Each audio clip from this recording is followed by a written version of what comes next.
Bismillahirrahmanirrahim. Assalamualaikum warahmatullahi wabarakatuh. Selamat berjumpa kembali pada perkuliahan online kita bersama saya Iman Sofik, Universitas Sains dan Teknologi Komputer atau Universitas Sekom. Kuliahnya menyenangkan. Baiklah teman-teman, untuk kali ini kita akan melanjutkan materi tentang SEL. Jadi sebagai perbandingan, karena teknologi semakin berkembang, teknologi semakin memenuhi kebutuhan dari apa yang diinginkan manusia. Demikian juga dengan database pun juga berkembang. Kalau sebelum ini kita membahas mengenai database dan mengelolanya dengan menggunakan perintah-perintah SEL, nah sekarang trennya juga ada penggunaan yang namanya database NoSQL atau NoSQL. Nah, apa database NoSQL ini? Mari kita bisa bahas bersama-sama untuk database NoSQL ini dan seperti apa perkembangannya sebagai pembanding ataupun tambahan materi dari database server ataupun bahasa query. Kita awali dulu dari pengertian. Database NoSQL adalah jenis database yang dirancang untuk menyimpan, mengelola, dan mengakses data yang tidak menggunakan model relasional tradisional. Jadi kalau yang sebelumnya kita mengenal SQL itu adalah jenis database RDBMS, Relational Database Management System, di mana data saling terrelasi satu dengan yang lain. Ternyata perkembangan teknologi, perkembangan data itu membutuhkan selain relasional. Nah, dari sinilah kemudian muncul database NoSQL. NoSQL sendiri singkatan dari Not Only SQL. Jadi bukan berarti tidak menggunakan SQL sama sekali ya, tetapi lebih ke Not Only SQL. Ada yang lain selain SQL. Jadi perintah SQL masih berjalan, masih difungsikan, tetapi juga ada fungsi-fungsi lain yang nanti akan dipakai untuk menjembatani atau mengelola database karena perkembangan teknologi, misalnya volume, kecepatan, dan seterusnya. Jadi database ini dapat bekerja tanpa menggunakan struktur tabel seperti halnya database relasional. Sehingga manakala nanti kita akan membuat, memang ada sedikit tantangan karena persepsi konsepnya berbeda dengan database yang selama ini kita sering bahas atau sering kita gunakan.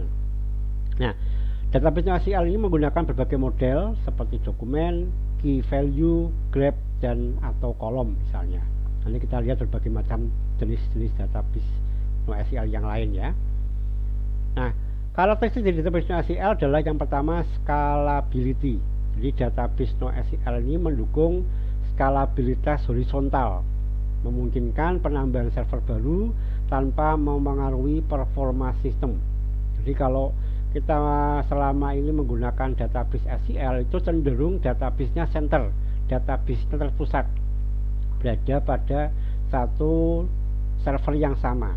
Tetapi NoSQL ini mendukung untuk menambah atau membuat server-server baru, membuat data-data terpusat yang baru, sehingga data servernya nanti bisa lebih banyak, dan ini akan dipertimbangkan manakala nanti kebutuhannya pun juga semakin meningkat. Kemudian yang kedua adalah availability. Jadi availability ini adalah dirancang untuk memberikan ketersediaan yang tinggi bahkan jika terjadi kegagalan pada sebagian node dalam sistem, sehingga pada saat replikasi nanti bisa jadi datanya berbeda tetapi hasil akhirnya bisa sama ya. Yang ketiga adalah replication and eventual consistent, mendukung replikasi data untuk meningkatkan ketersediaan dan memastikan redundansi data.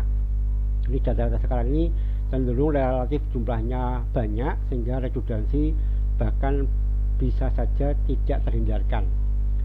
Sistem ini menggunakan konsistensi akhir, di mana semua node pada akhirnya akan memiliki data yang sama, meskipun pada saat pembaruan bisa jadi berbeda-beda. Jadi karena servernya tadi berada di berbagai macam lokasi, bisa jadi satu server dengan server yang lainnya itu berisi data yang berbeda pada saat yang berbeda, tapi pada akhirnya nanti akan membentuk suatu data yang sama.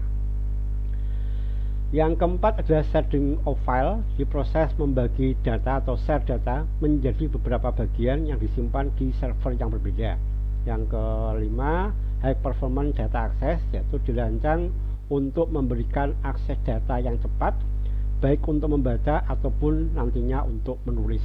Jadi sekarang ini kan isunya data besar, kecepatannya semakin meningkat, ya, kebutuhan data juga berada di mana-mana, sehingga NoSQL mendukung teknologi yang semacam itu. Kita mungkin agak ke belakang, kapan munculnya konsep database NoSQL ini. Jadi konsep database NoSQL ini muncul pada akhir tahun 90-an atau di awal tahun 2000-an, ya, sebagai respon terhadap keterbatasan database relasional dalam menangani data yang berskala besar. Nah, saat ini kan muncul perkembangan booming pemakaian web, pemakaian internet, di mana muncul berbagai macam aplikasi yang nantinya menggunakan cloud computing, menggunakan teknologi jaringan, sehingga data-data yang dibutuhkan pun juga semakin besar. Semakin besar data yang ada pada sebuah database yang berbasis SQL, ini akan membatasi proses pengambilan datanya. Di proses loadnya akan semakin lama dan juga semakin rumit dalam menangani data yang terpusat tadi. Ya, istilah NoSQL sendiri dipopulerkan oleh Johan Oscarsson pada tahun 2009. Ya, NoSQL juga dikaitkan dengan kemunculan Google Big Table pada tahun 2004 ataupun Amazon Dynamo pada tahun 2007. Ini sebuah dua buah database yang menjadi pelopor, ya, dalam pengembangan sistem database NoSQL yang memang dirancang untuk mendukung skalabilitas yang sangat besar dan ketersediaan yang sangat tinggi. Konsep ini terus berkembang untuk mendukung kebutuhan data modern. Seperti kita ketahui, sekarang ini ada big data, ada analytic real time, ada IoT yang memang membutuhkan data-data yang cepat dan juga tinggi. Nah, ini adalah kegunaan beberapa database NoSQL. Artinya kapan kita perlu menggunakan database NoSQL, pertimbangannya adalah diantaranya ini. Jadi aplikasi dengan data yang tidak terstruktur. Jadi NoSQL ini ideal untuk aplikasi yang menangani data tidak terstruktur atau semi terstruktur. Walaupun sekali lagi juga masih memungkinkan untuk data yang terstruktur, seperti data multimedia, dokumen ataupun data yang berbentuk JSON, ya, JavaScript objek, ya. Kemudian yang kedua adalah big data analytic.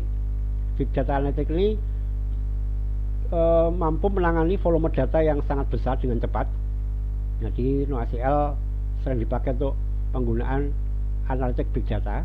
Kemudian juga aplikasi dengan lalu lintas yang tinggi, permintaan tinggi, misalnya seperti medsos, e-commerce, aplikasi untuk order, ya, itu masuk ke big data, juga perlu NoSQL. Kemudian juga IoT, ya, IoT perangkat-perangkat yang terhubung satu dengan yang lainnya, itu tiap kali kan juga membutuhkan data, sensor-sensor yang ada, yaitu tiap menit bahkan mungkin detik akan selalu memberikan data, sehingga butuh penyimpanan yang besar, koneksi yang cepat. Maka NoSQL sangat mendukung hal-hal yang semacam itu. Kelebihan dari database NoSQL diantaranya adalah kinerja yang tinggi, menawarkan kinerja yang tinggi untuk membaca dan menulis data dalam jumlah yang besar. Kemudian skalabilitas yang mudah, mendukung proses penambahan server baru, ya, sehingga manakala diperkirakan database-nya itu perlu server di lokasi yang baru, maka NoSQL sangat mendukung hal-hal yang semacam itu. Kemudian fleksibilitas model data, di model data yang ada bisa disesuaikan dengan kebutuhan aplikasi-aplikasi tertentu. Yang terakhir, kemampuan data untuk terdistribusi, jadi untuk mendukung aplikasi data di beberapa lokasi geografis, meningkatkan ketersediaan dan ketahanan terhadap kegagalan. Nah, selain kelebihan, tentunya NoSQL juga pastinya punya kelemahan. Sehingga nanti kita bisa mempertimbangkan manakah dari kelebihan dan kelemahan yang ada, sehingga kita bisa menentukan data yang kita butuhkan itu yang NoSQL apakah yang SQL. Kekurangannya adalah konsistensi data. Jadi implementasi NoSQL mengorbankan konsistensi kuat demi ketersediaan dan skalabilitas, karena memang sampai dengan saat ini masing-masing database NoSQL itu belum punya standar, ya, belum punya standar yang universal mengenai tipe-tipe data yang dipakai. Berbeda dengan SQL yang jelas dari tipe data teks, karakter, numerik, date, ya. Tapi kalau yang SQL ini datanya bisa disesuaikan dengan kebutuhan. Ya. Oke, kemudian kurangnya standar ini, jadi kalau migrasi dari satu database ke database yang lainnya dimungkinkan, tetapi butuh kesesuaian, ya, supaya nanti bisa dipakai untuk database yang berikutnya. Kemudian kurangnya fitur lengkap untuk query, jadi tidak mendukung fitur query yang kompleks, ya. Jadi pada saat kita membutuhkan perintah-perintah query di SQL terutama, itu terkadang perintahnya tidak bisa berjalan sebagaimana mestinya. Nah, ini adalah tipe database NoSQL, ada key value store, ada document store, column family, dan graph database. Key value itu punya kelebihan cepat dan sederhana, tetapi tidak mendukung query yang kompleks. Contohnya adalah database Redis dan Riak.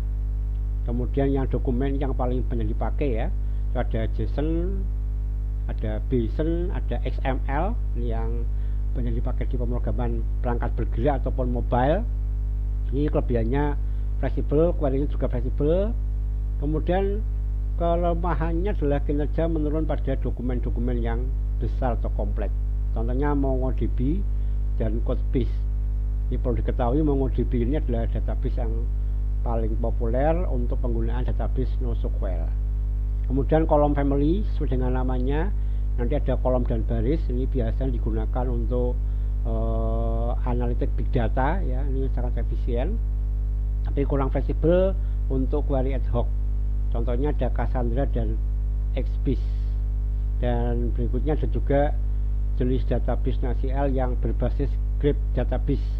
Jadi sesuai namanya, ini berbasis grafis, ya, jadi lebih banyak menyimpan data-data yang berbentuk visual lah begitu. Jadi tentunya kekurangannya tidak optimal untuk data yang non graph. Contohnya ada Amazon, Neptune, dan Neo4j. Nah, ini adalah contoh-contoh database yang berbasis NoSQL. Ini ada MongoDB, ada Cassandra, ada Apache HBase, Amazon DynamoDB, ini yang awal-awal dipakai oleh pelopor, ya, pelopor database NoSQL. Ada Neo4j, RavenDB, CodeDB, Redis, Hypertable, OrientDB, dan masih banyak lagi yang lainnya. Tapi perlu teman-teman ketahui, di dunia ini mungkin hampir 90% masih menggunakan SQL, ya. Hanya 10% adalah perusahaan-perusahaan yang besar-besar saja yang memungkinkan atau menggunakan alternatif menggunakan database NoSQL. Dan mereka di dalamnya pun masih menggunakan yang berbasis SQL, ya. Jadi dua-duanya jalan, ada SQL, ada NoSQL, di mana yang SQL biasanya dipakai untuk data-data yang lebih terstruktur, sedangkan yang NoSQL sesuai dengan yang sekarang lagi populer, misalnya seperti pemanfaatan Mesos dan sebagainya, mereka menggunakan database NoSQL sebagai penyimpanannya. Oke, ini perbandingan, ya, perbandingan antara SQL dan NoSQL. Kalau yang SQL dari model data, ini relasional, bentuknya tabel. Kalau yang NoSQL ini non-relasional, bentuknya nanti bisa dokumen, key value, graph, ataupun kolom. Kemudian secara perkembangan atau skalabilitas, SQL itu sifatnya vertikal, jadi menambah data yang semakin banyak ke bawah, gitu, ya, rekod-rekod.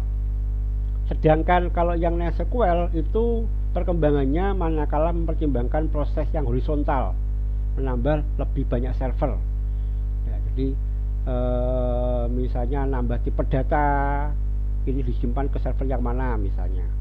Kemudian skema, ini skema cetak. ya. Jadi jarang SQL itu berubah dalam jangka panjang.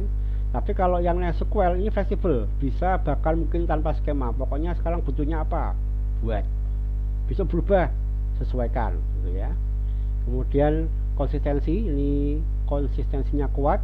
Sedangkan kalau yang NoSQL ini ya tergantung kebutuhan tadi. Datanya SQL terstruktur, sedangkan yang NoSQL tidak terstruktur atau semi terstruktur. Bahasanya pakai SQL, ya, select, insert, update. Sedangkan yang NoSQL ini beragam, tergantung kita sedang mempelajari program yang mana. Makanya belum ada standar khusus mengenai NoSQL.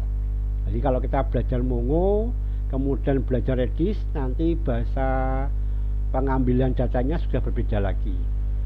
Kegunaan ini untuk transaksi harian, ini untuk analitik big data, untuk database yang sifatnya real time, IoT, yaitu pakainya yang NoSQL. Kinerja baik untuk transaksi kompleks. Kemudian yang ini untuk yang tidak terstruktur, replikasi menggunakan aplikasi master slave. Kalau ini menggunakan master slave dan sharding, ya di share ke beberapa server ya.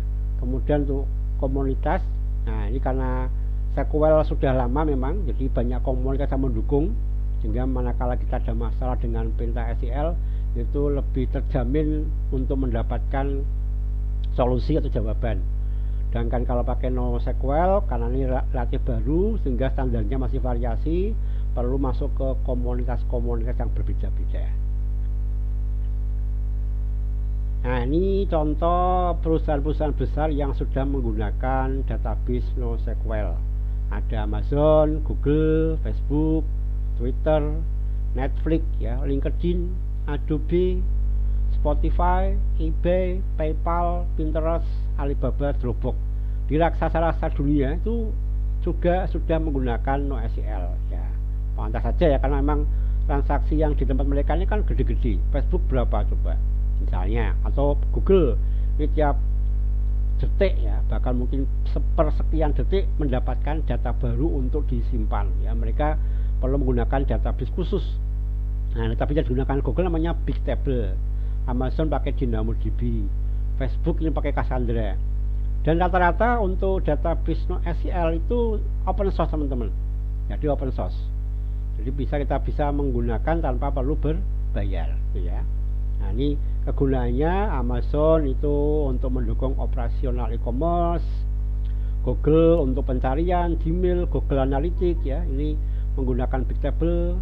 Facebook itu menggunakan Cassandra, digunakan untuk menangani data akun pengguna, notifikasi, log ya. Twitter ini untuk case real time, untuk menyimpan tweet dan log aktivitas dari akun-akun yang ada di Twitter tadi atau X ya sekarang namanya. Netflix ini untuk mengelola data pengguna, rekomendasi konten ya, jadi konten apa saja yang sesuai dengan usernya. Kemudian LinkedIn ini menggunakan for the mode dan Codespace ini untuk feed aktivitas dan rekomendasi. Jadi rata-rata digunakan juga untuk AI ya, artificial intelligence juga ya.